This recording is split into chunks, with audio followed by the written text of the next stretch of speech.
Hello everyone and welcome to Vlinko's channel.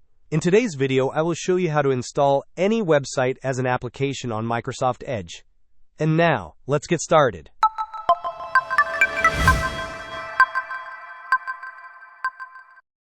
To begin, open Microsoft Edge and navigate to the website you wish to install as an app.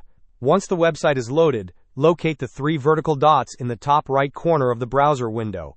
Click on these dots to open the menu. From the drop-down menu, hover over More Tools, and then select the Apps option. You will then see an option to install the current website as an application. Click on this option, and Microsoft Edge will proceed to install the website as a standalone app. After the installation is complete, you can find the newly installed app by searching for its name, in this case GeekChimp, in the Windows search bar. Clicking on the search result will launch the website as a dedicated application. Hope this was helpful. Don't forget to like and subscribe if you enjoyed.